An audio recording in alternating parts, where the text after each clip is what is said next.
Good afternoon, everyone. We're going to cover chapter 6 this week, and I hope everything is going as well as possible with everything going on in the world. But let's just go ahead and get into the lesson. So we're covering chapter 6, Truth. So go ahead and when we read along with this, we'll kind of be discussing some of the similar themes, an overall coverage of the themes from the text, but also go a little bit more detail and give some examples so we kind of know what we're going into. So we've talked bits about this throughout the term. We talked about knowledge. We talked about what do we know. We've also been talking about what we believe in, but this is sort of a core part of all that. So, and I think it's especially relevant here when we're talking about this in this kind of an era marked by so-called is a post-truth era. Meaning this idea where truth no longer necessarily holds the same status or the same beliefs that we once associated with it. So if we live in this post-truth era then, so where do we stand on the ability, what are the consequences then?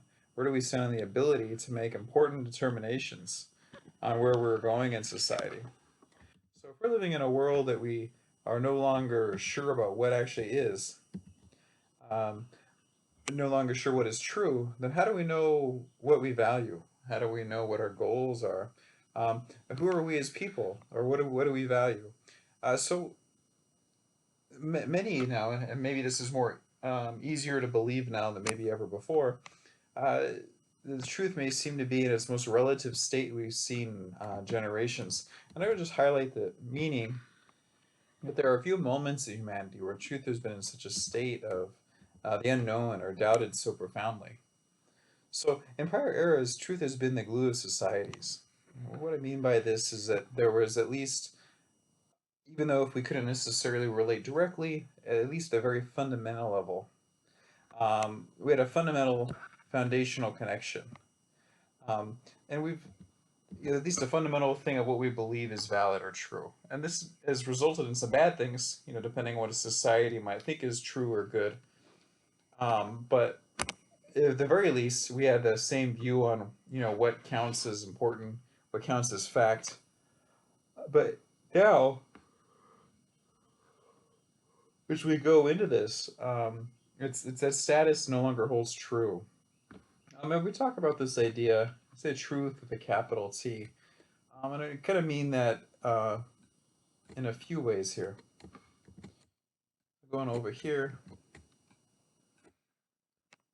so we often talk about truth in two different ways: truth with a capital T, truths with lowercase t.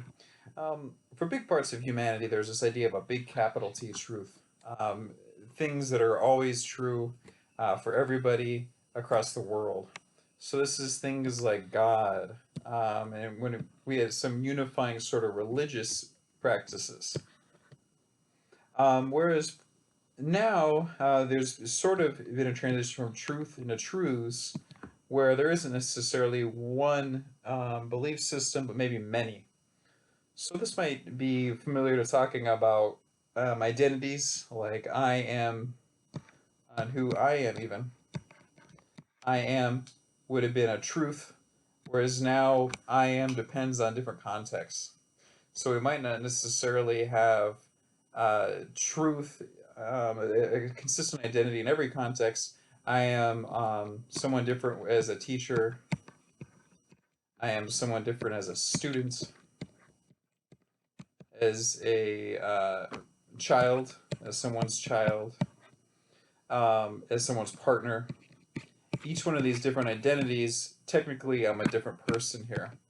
This maybe is all enhanced in the era of social media, where I could literally be a different person depending on what app I'm on. Or I could be all these things simultaneously as I'm logged into different apps, different programs, and different contexts all at the same time. So the reason we look at it like this is that we could start believing that there actually is an easier way to understand truths in our technology-driven lives. This idea that it's easier for newer generations maybe than a few generations ago to understand that maybe we have multiple identities, that there isn't one solid truth, that we're constantly changing our identities. And these ideas often used to be, generations ago, used to be relegated to the halls of academia or philosophy. Only philosophers or academics were talking about this. But now we start to see this in everyday dialogue. You just see it in politics, you see it in the media. This idea that truth isn't something that's necessarily very foundational as maybe it once was. We start seeing it reflected in media, politics, and society. We see truth and truths as something less and less meaning every day.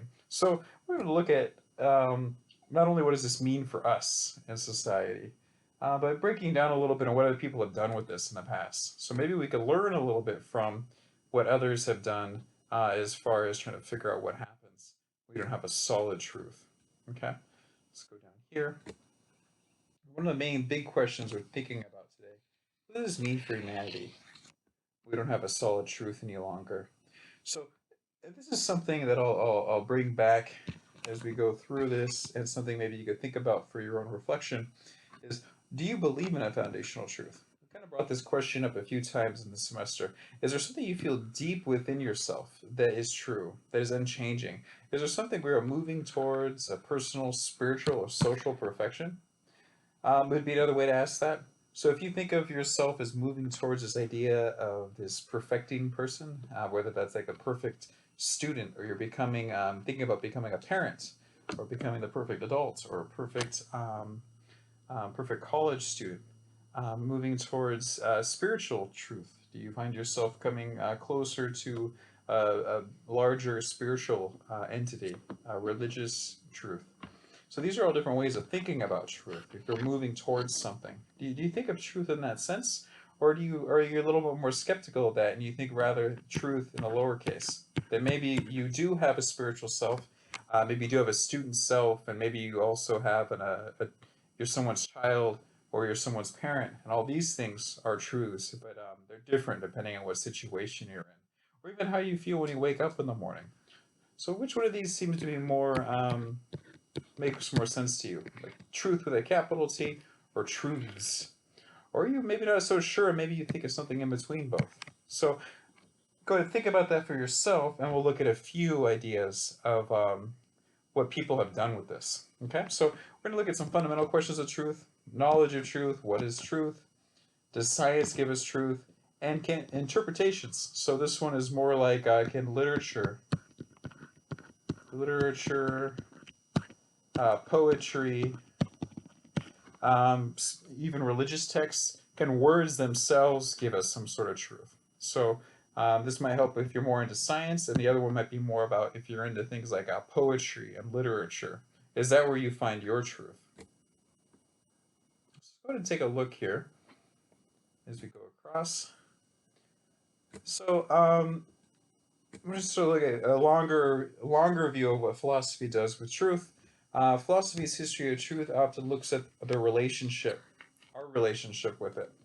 So basically, this idea of how we relate to relate to the concept of truth, how we think we might get it, and what we value. So the key words here are the concept of truth. So I would underline concept here.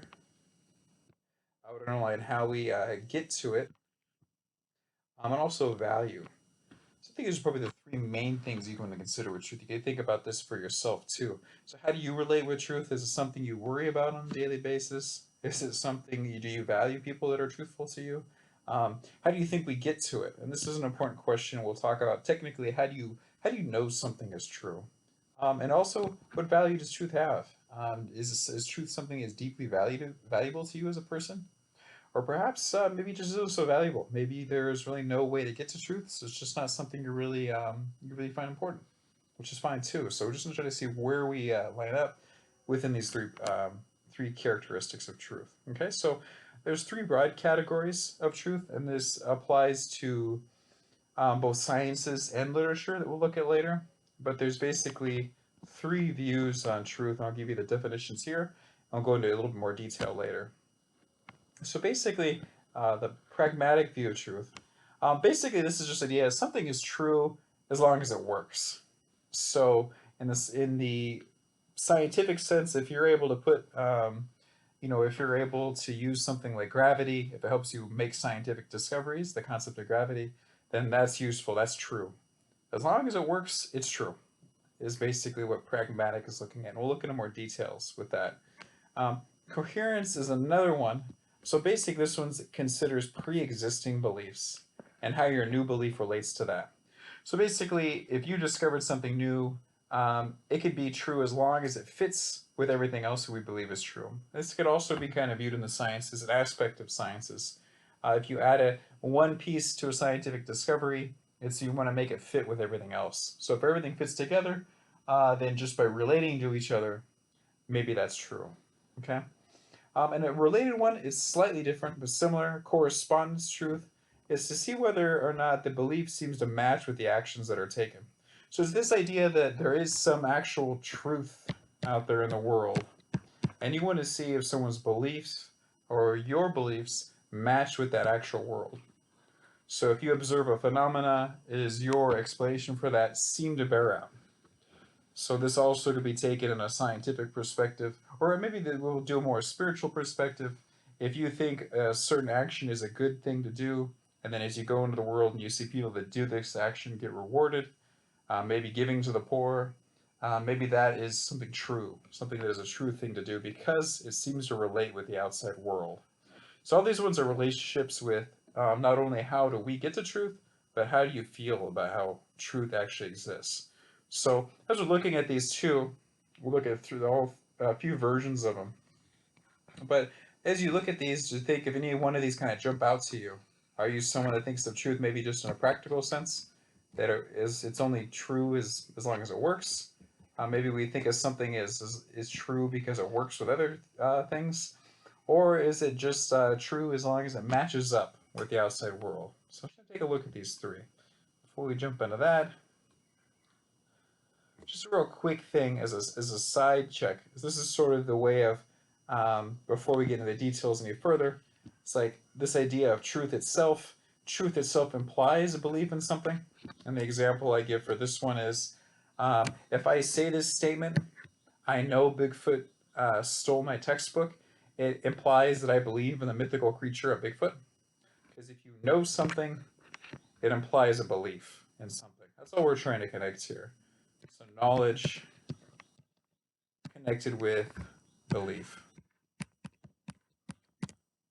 So if you know something, it's going to be connected with something you believe in.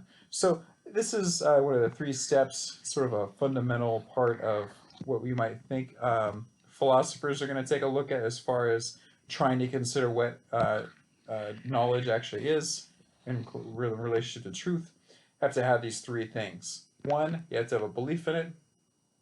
And two, it might be have to be justified. And three, is this enough? It has to be true. So the three things: it's true, justified, and you have a belief in it. So in the example, the Bigfoot example, belief, we'll check. I believe in it. Two, is this justified? Well, maybe I have a video, let's say, of Bigfoot stealing my textbook.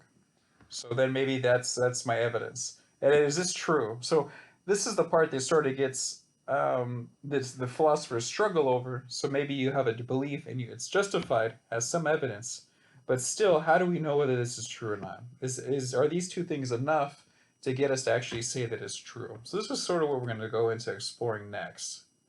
Go down here in a little bit and take a look at what this is actually trying to tell us. So let's go down here. So again, we're going to go deeper into these. Big question is, what is truth? And we're going to look at, first one we're going to take a look at is the coherence and correspondence theory. So these are the two where you relate truth to the outside world. And these sort of overlap, so I just want to give a basic overview. So none of these schools of thought are necessarily completely unrelated to the other, but they help pull out some interesting ideas. Okay, so coherence and correspondence theory, like we talked about above, is we know something is true, we can relate it to a larger network of things we already believe. So one of the main guys in this is Blanchard. So he essentially says it's a human thing. Humans, we desire to know everything. It's our tendency to want to know stuff. So basically, to fulfill this desire, then, we continually add to our repertoire of accepted beliefs. So you're saying it's a natural thing for humans to kind of go in there and just want to know more. So we're naturally always adding things to our repertoire of accepted beliefs. So once you learn one thing, you're going to add it like a check mark in your mind to something you already believe. So this is one way of like maybe I mentioned how science might work. So maybe we have a particular belief system, a view of the world, and every time we get a new view, we add it to that. And another view, we add it to that. We start building up and building up to a bigger idea to where we have this more complete view of the world. Okay? So again though, a problem with that, which philosophers will probably quickly point out to you, is that if you're actually looking at this then, does this actually prove something is true? So this idea that now that we've added it to things, does this actually prove that something is true? Just because it fits with other beliefs doesn't mean that necessarily is true. And an example of this, just because an example of this would mean essentially that what if you got all those other beliefs wrong and you add another one on top of it? It just means you have one more wrong belief, right?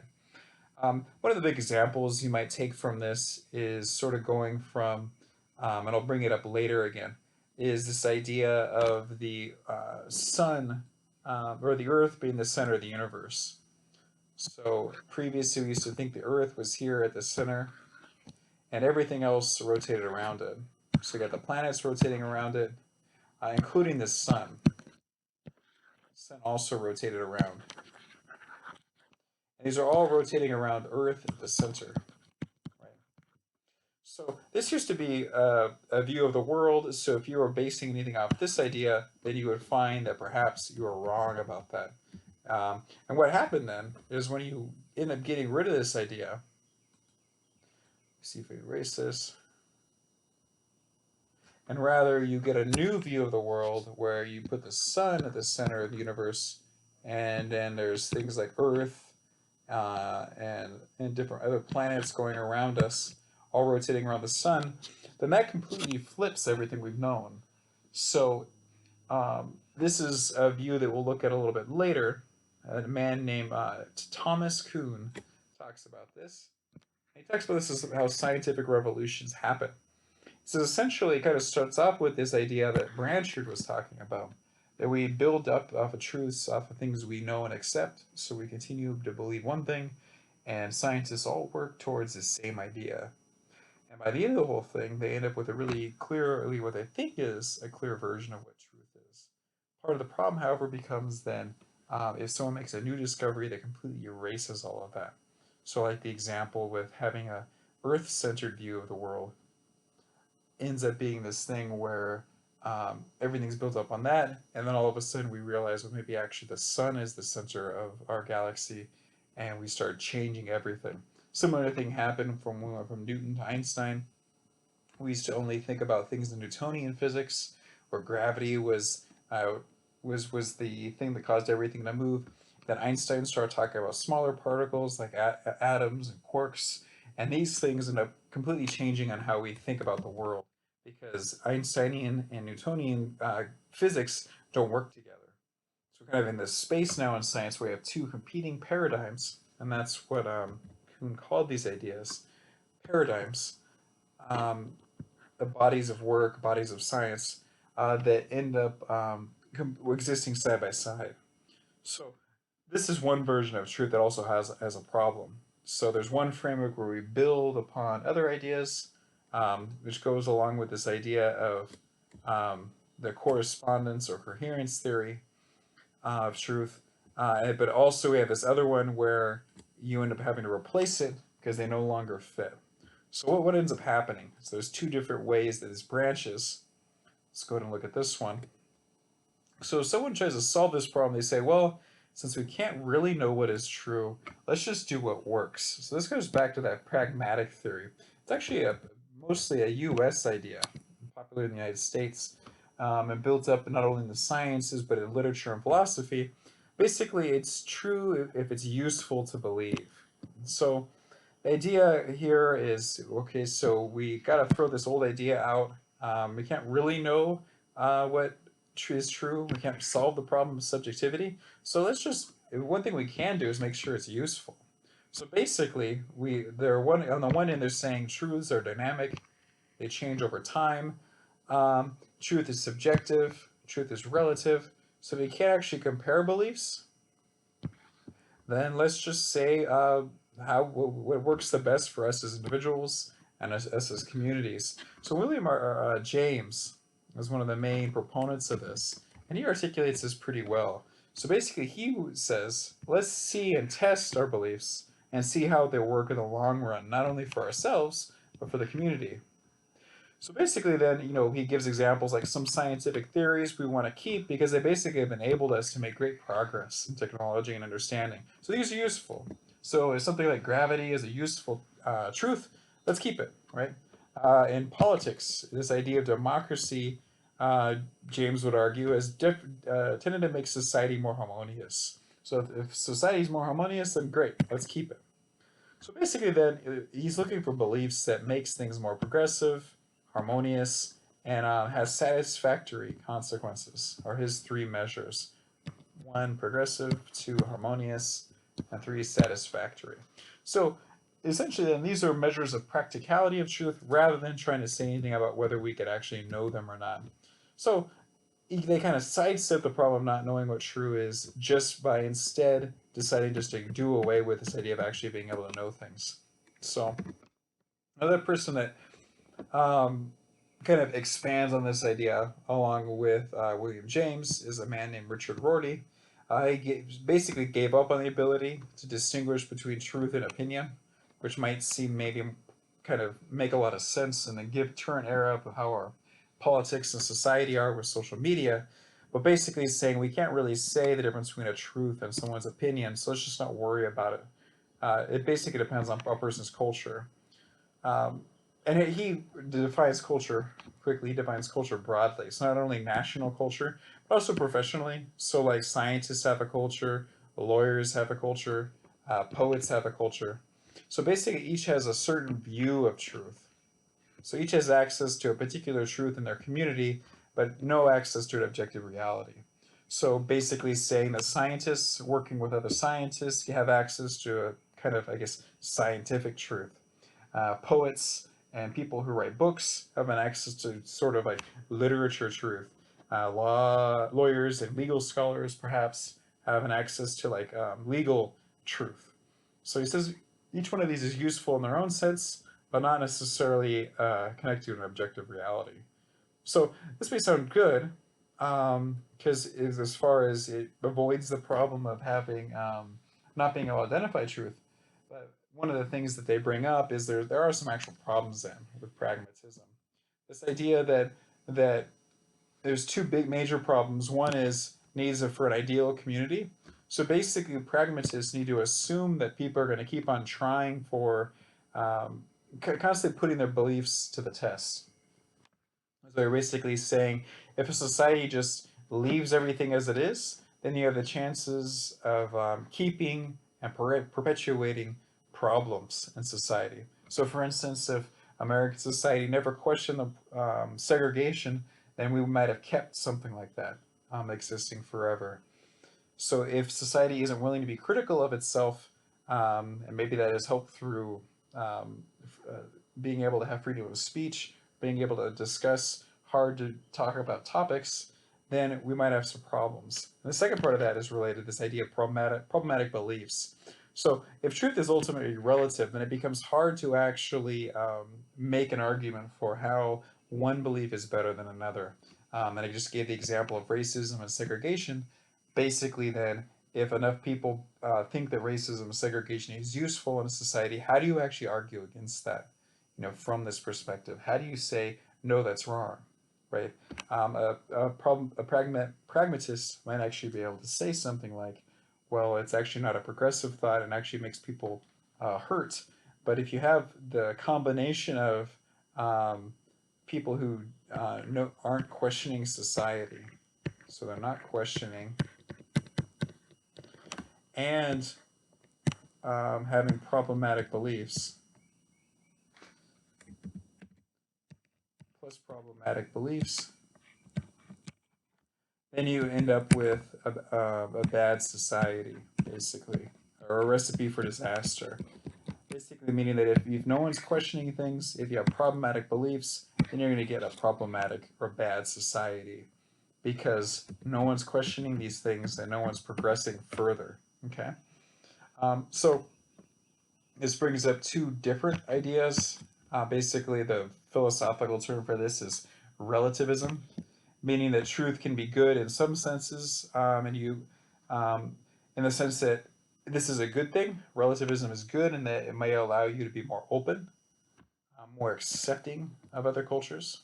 But it's also bad if you end up saying it could be bad if you then say anything goes. So it's okay for this society to be doing this problematic thing because, well, it's their culture. How am I supposed to know any better? So it's trying to balance between these two things about being accepting of other culture, but also by not allowing anything to go. Okay, so one of the things we try to do here before we hop into the next section is basically reconciling truth. So, of course, these are presented as three separate ideas: correspondence, coherence, and pragmatism. But basically, philosophers have also just trying to integrate some aspects of these versions of truth. So basically, in some contexts, maybe it's better to use a more pragmatic version. Maybe in other senses, it's good to use like a coherence version. And not being too concerned by about sticking with one particular type. Okay, so another thing we might consider with this is we may also personally tend towards one or the other. We may like pragmatic, we may like correspondence, or we may like coherence, depending on our own personalities. Our own backgrounds, our histories, our experiences might tend to make us into one version or the other of these. So it may be just kind of up to a quirk of your personality or experience.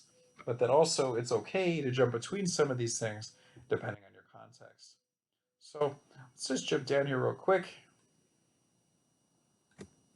So I'm going to come back to this question at the very end, but maybe it's useful to take a look at it right now before we jump into one more section, is what do you think about truth? So one of the big questions here is, can you think examples of truth, media, and politics that are problematic? If so, what are they? How might we justify challenging them? Can we say that they are not practical? It's a pragmatic way. Are there examples of truth being useful for a group? Maybe for a historic example. So for whom maybe in the past was racism or segregation useful? Or how might low wages or unemployment be useful, quote unquote, useful to somebody now? Who benefits from these things? So related to that then is a second question: which truth frameworks are interesting to you? Is there one in particular that makes sense to you? And how might this, just for future writing, how might this fit into your own personal philosophy? So this philosophy you've been working on for the past few weeks, how might this fit with a personal philosophy? So there's just one last section. So I'll come back to these questions at the very end, but keep these in mind. So basically one last section here that I wanted to take a look at. Let's see. Okay, so there's two versions here. So where do we find truth is the question. So one of them is the scientific way. So it's basically how science uses um, the correspondence, coherence, and pragmatist view. And the one over on the other side is how does literature or written words deal with it. Let's go over this one pretty quickly. So essentially then, in the first half we mentioned how science could be a way to determine truth. But how have sciences actually applied this? So there's several perspectives on how truth works, and they all kind of connect with one of the ones we've already talked about. So one of the ones here is going to be the instrumentalist view. So instrumentalist view is sort of similar to the pragmatists. Basically, their view on how science works is if it works, then it's true as long as it works in science. So basically then, from this perspective, things work when you can test them, implement them, and get results. So an instrumentalist is sort of like a pragmatist in the sense that I'm not so concerned about if they're actually is true in the world, but I'm actually more, if it works, then it works, right? So the second view, take a look at the realist. The realist views the world as the outside world really exists, independent from us. So the realist thinks of themselves as all these things we talk about in science, like atoms, gravity, um, and these neurons. All these things are things that actually exist in the world. And basically, the goal as a scientist then is to provide a clear picture on how the world actually is. So whereas instrumentalist is doubtful is how if whether there's a real world out there, things just work. It doesn't really matter one way or the other. A realist thinks yes, the world actually does exist, and it's my job to find the best way to get a good, clear picture of it. So I guess on the ground they may look very similar, but in their very base view, they have like opposite conceptions. And finally, this last one, a conceptual relativist. So this is sort of the one that is what I talked about above with Thomas Kuhn, that with paradigms. Basically, this one has to do with this idea that something is true as long as it works with the others ideas of other scientists. So basically, they accept things as true as long as they work, like the instrumentalists. However, they think that these things can always change, meaning that one truth, like we said before, when we used to think that the sun circled around the Earth, so that was true as long as we went through it, and then finally at the end, when we discovered something new and decided that the sun was the center of the galaxy, truth shifted as well. So a conceptual relativist basically feels that things are true as long as they work with other scientists, but always willing to accept these things can change. So instrumentalists, realists, and conceptual relativists, kind of sort of scientific applications of what we talked about before. So this is how it applies to science, and we'll scroll over and we could take a look at how it actually applies to the literary world. And I mean literature broadly. So I mean literature to include not only um, TV, social media, movies, and music, but also like religious texts. I don't mean to denigrate religious texts as though they're the same thing as a movie, but I mean the sense of looking at the power of words, looking at the power of how words can transform a world. So people that deal with creative, spiritual, or religious work, and how this affects truth. So how we understand language can actually affect how we understand the world. So this is another major part of how we even get to truth. So this is especially relevant when we're talking about belief systems that have potential consequences in the world. So you know, words in politics, words in religion, um, any words that are in something an institution that has major effects on us carry a lot of weight and actually could have very serious consequences on how we live our daily lives. And this is also how things could change. So if we actually start thinking about the words in politics and society and religion, these things could actually be the foundations of change. So looking at truth in a language is really important because these spiritual, religious, philosophical, literary texts can actually change the world. Okay, so a few consequences here. Then we'll just take a quick look at how literature talks about some of these things in philosophy. Um, One of the things that immediately comes to mind then is what happens when we interpret the words literally. So if you don't actually think about things as being creative, but think of them as literal truths, this may be my most ready example. This might be literal interpretations of religious texts. What happens when you take those things as real rather than, I guess, having a sense of creativity or fluid meaning with them? So maybe this would be the equivalent of looking at the difference between truth with a capital T and truths with a lowercase t. Looking at things literally might get us this idea of capital T truth. Things are always the same. Whereas if we think of things a little more creatively interpreted, they might be lowercase truths. So there are two folks working on this, Leibniz and Wittgenstein. It has a W in front, but it's pronounced like a V. So Leibniz and Wittgenstein, their goal was to kind of solve this problem by crafting the perfect language. Eventually, Wittgenstein would kind of give up on this idea. But the basic idea was, is there some way we could create a perfect language that we could get ideas perfectly across, so we don't have problems of people having misunderstandings and the real consequences of misunderstanding what language means.